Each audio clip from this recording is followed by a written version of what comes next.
Hi, Snake. Okay. First of all, I just want to say, I think we need to discuss this issue of the winning. Like, maybe you won, maybe I won. Oh, well, maybe we'll count the catcalls. We'll have an audience applause meter. And the winning and losing. Look, there is no winning and losing. You probably think, oh, this is just a rationalization on my part.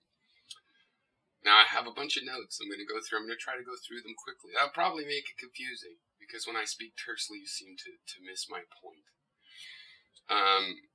But before I even do that, I just want to say how I account this stuff. What I do in this situation, this back and forth that we've had, is I look for two things that define an interval, right? I look where we had the most substantial concrete agreement we have. And then I look where the fundamental disagreements start. The idea is to get that gap closed. Now, notice that doesn't mean you agree. I'm saying to get the gap where the agreements end and the disagreements begin. We're trying to chart that territory and narrow in on that. And I think I have that. We agree that it's annoying people that are just self-congratulatory. They're not really introspecting, is the way I would put it. They're just blowing smoke up their own ass, is the way I would put it. And that's annoying. But you say you found someone like that, which I refuse to double check, and then you morph it into something else, like a criticism of feminism. Well, guess what? Every ideology has people like this. And I consider myself a feminist. Why? Because I've looked at history, and I think we need to do something about the rights of women. I think they should be allowed to own property and vote. Is it all over? That's a matter for us to discuss.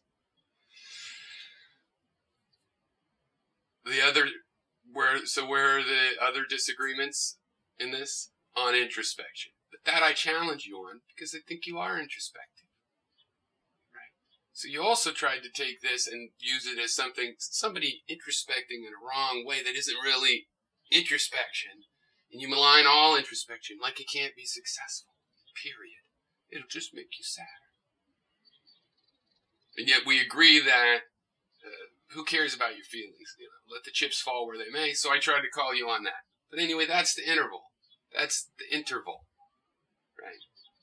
You were coming across to me as trying to defend yourself and being defensive and going, well, if she could have her say and you could have your say, why can't I? That was my point. You can. And then I criticize you. That's how it goes. And sometimes the criticism doesn't feel good. I'll go through the notes real quick. All right. So I didn't say don't be emotional. In the beginning of my video, I talked about you being emotional. You paused the video. You interpret it as though I'm telling you not to be emotional. I am not saying that. Later in the video, when I say again how you got emotional, I said that's okay. I'm just noting it. It's notable. What you get upset about is informative. Okay, so I'm not saying don't do it. I'm processing that you did do it. Now, sometimes I'll admit my language is, you shouldn't think this. You got to stop thinking that. Please, just let me save some words. Don't make me say, it would be more intelligent, in my opinion, if this was the reaction. Or, I'm not saying you should do this, but I'm comparing this to what you did do. Okay? Now, you try to make this conundrum. You keep bringing up this sloppy seconds issue. I could drop it. I think I made my point. Now, you say it's not a metaphor. Well, get a fucking dictionary. I don't care how many people you talk to. It's a metaphor. You say you just picked it up and you don't know what it relates to. I saw your video. You knew it related to having sex with a woman after somebody else had sex with her. Get a dictionary. Okay. Now, you notice I don't use these colloquialisms and entertaining cliches to add flair, and then you say, I can't do it. But maybe I can't. Maybe I can. I don't know, because I don't want to do it. It doesn't make a video more engaging for me. When I'm watching a video, I'm side with George Orwell. I think you should not use cliches. Okay, these colloquialisms and stuff, and just bring in that. They have their own meaning. I don't think it's an expert use of language. Well, but it's more entertaining. Well, so you say. I'm not entertained by it. I don't want to have flair. I want to have content. I want to have videos where it's possible to discuss the content. Because when you have flair and all these flashy lights, then I guess that's what you discuss. That's the stuff that captures opinion, and that's the important part. No, it's the bullshit part. It's packaging. Okay? And you said, too, you like your packaging not to be too pretense, to have too much pretense. This is my words. And I agree with that. Right? I agree with that. Right? But to me, that is the brown paper bag version of packaging. Don't tell the book by its cover kind of packaging. It helps people have to get down to the content to make these judgments.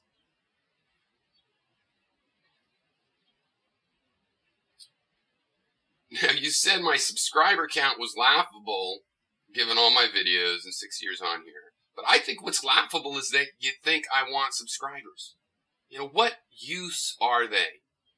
Are they supposed to help my ego? Do they help your ego? Because I think they add noise. I don't really get it. Half of my system is to not please subscribers, to not be consistent, to not give people what they want. Like some dude in your video was commenting, I subscribed to him once, he said something good, and then it was just a bunch of names. That's right. I'm not going to limit myself to what people expect. Start making a video, oh, people like the atheist ones. I guess I'll be an atheist. That happened with a lot of people, and now they're YouTube atheists. That's their definition. I'm not into that. Okay? I don't see the value of lots of subscribers. Big audiences have shit all for judgment and quality, and they add noise. And what are you guys thinking when you have a lot of subscribers? You're thinking those people are sitting around waiting to be influenced by you. No. They want you to entertain them with what they expect. Fuck that. I don't like giving people what they expect. Okay? Now, your sister and mother think that feminism is indulgent bullshit. I don't care. I didn't say women told me. You assume I'm doing this because out of women's feelings. No, my mother is a radical conservative. She hates feminism. She hates feminists. So what? The topic is, I almost called it gender equality, but I don't believe that's possible. I don't think equality is the right word. But when you have a structure like when women couldn't vote, if you go back 100 years ago, plenty of institutions. Now we could debate, are they all gone, or do their ghosts still live on? Does it matter, blah, blah, blah? Is it really that important? Is somebody using it as an excuse? Fine. Doesn't change the fact that I'm still a feminist. Using my mom as an example, again, for example, when I was younger, she was happy to be an environmentalist, even though she was nominally conservative even then.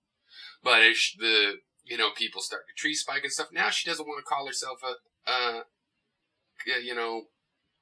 environmentalist or even have another word really to replace it. She still has those sentiments, but she gave up on the word. I don't think that's the way to go. If you have other people calling themselves environmentalists that disagree with you, if you still care about the environment, fight them for that word. Be a division, a subdivision within environmentalism. Okay? So I don't care if there is radical feminism that I disagree with. There is.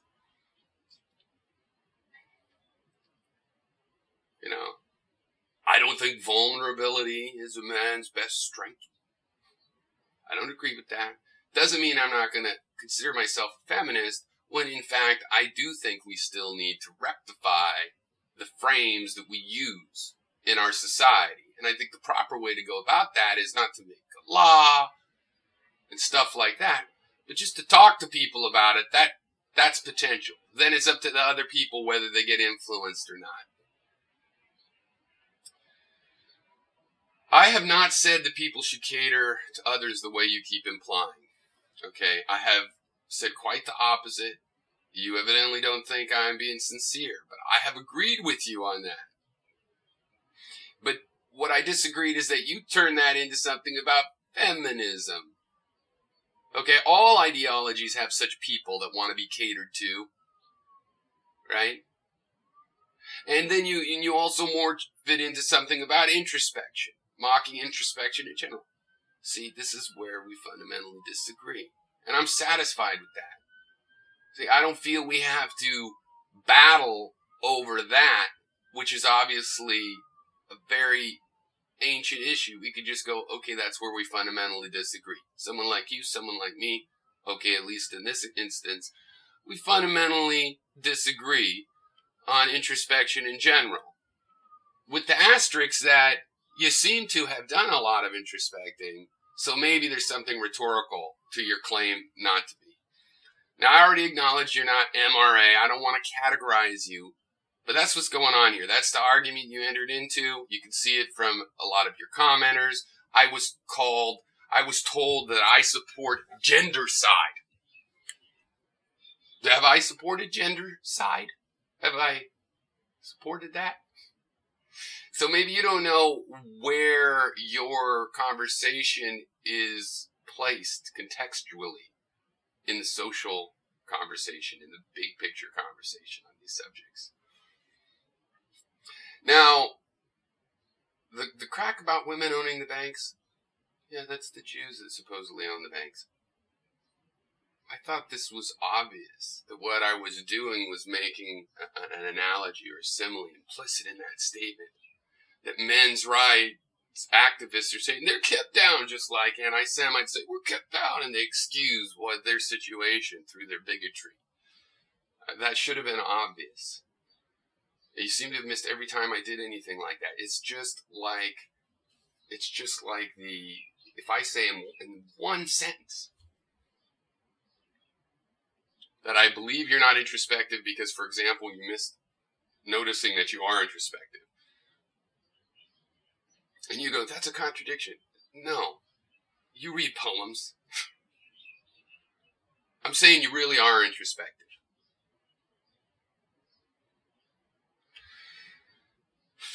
Now, you wish I'm passive-aggressive.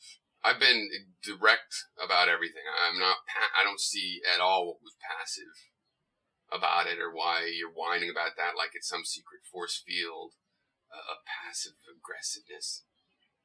I don't know, how aggressive do you want me to be? You said you're going to hurt me.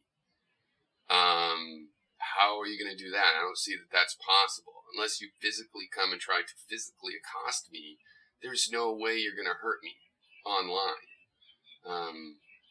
You see, if I found myself having some pride or something because of my online activity, this part, the discussion,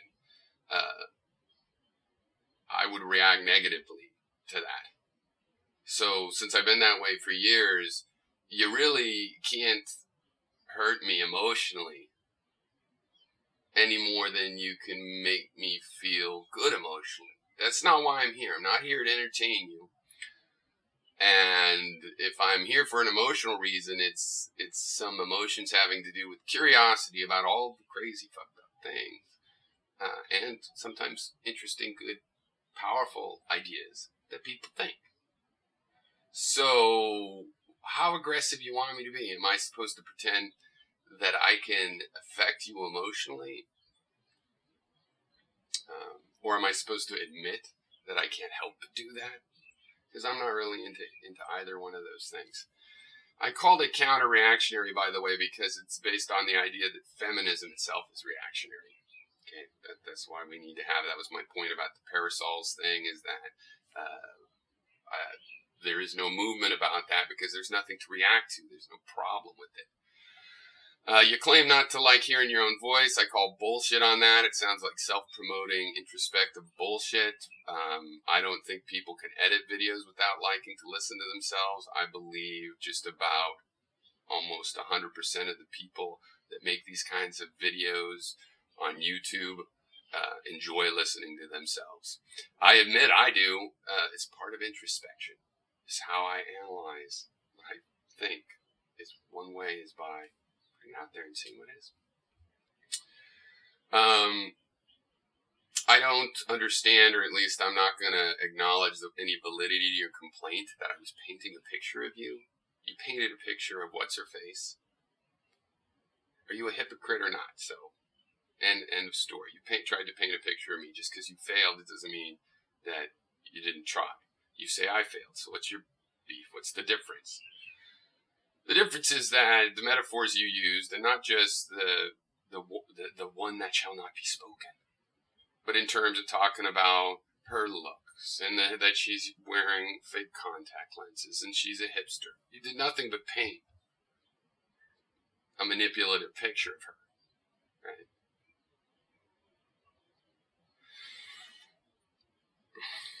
Now, I said the topic was sexism because that is the topic. That's the comments I made right away in your videos. Like, well, this is ironic. You talk to some feminists and you're acting sexist. You want to dispute that it's even a metaphor, you need a dictionary. You want to dispute that it's sexist, well, okay, I guess we could have a really long definition about this super vague word of sexism. What does it mean? Why do people say that? Whatever. You say people think it's a neutral. You've said many times, most people would say it's not sexist and it's neutral. Most people. Well, show me the fucking study on that. I think it's ridiculous. You talked about, well, women use it. It's not a promoted thing. Yay, you got sloppy seconds. It's usually like, oh, that was a sloppy seconds. But whatever. I don't even want to go into that because you're so sensitive on it. And I think I made my point. Fine, you made your point. You disagree, it's even a metaphor. Okay, I don't know. It's like a dictionary is called for. I notice it's ironic you're grinding on the term grinder. You don't get to say what's important. I thought it was important to use of that. A lot of us do. So you can say, since it's not important, that means you are by definition a grinder, but it's based on you saying what's fact here. But I will admit, okay, it is my opinion that is a sexist metaphor, and it is my opinion that it is a metaphor. We disagree on what a metaphor is. I was a little surprised that when you took my mentioning you memorizing neurological terms as an insult. See, this is where you don't. This is why I started off with the how I really calculate here. What I'm looking for in these conversations. I'm not trying to put you down in every respect. Take a positive and turn it into a negative by this derisive word memorize. Okay, fine. I meant that as a positive. I meant that as that's the part of the intellect I would most appreciate. Right? That's what I was talking about then. But I don't believe that normal functioning minds are supposed to, in order to be called normal, able to count the number of times they have heard a word automatically without trying. And in fact, it seems impossible to me, and maybe you're deluding yourself, or you meant something different from what you said. Okay. Now, finally, I did not rush in and save her feelings. I haven't interacted with her. Okay. I'm just sick of the MRA reactionary bullshit. You got yourself caught up in that as far as I'm concerned. Okay. I did not say you're driven by sexism in all your videos. You don't have to refer to your whole catalog of videos and point out that mostly they're not on this subject. What I claimed is that I pointed out that you were sexist in a video on sexism. It's limited to this chain of videos. My comments have been limited. I have not cast an aspersion on you. As a matter of fact, I said, no, I'm not going to say that all of your arguments in the future are invalid because of this one. I don't calculate things that way. You seem to not be able to believe or understand that or whatever. I'm pointing that disagreement out. I think I understand the disagreement sufficiently now. You don't think I demonstrated that I'm right, but I think the point is, have I demonstrated where we fundamentally disagree? Have I demonstrated what point up to which we do agree? And I think we together have demonstrated those things, and that you should not be so bitter about it. Cheers.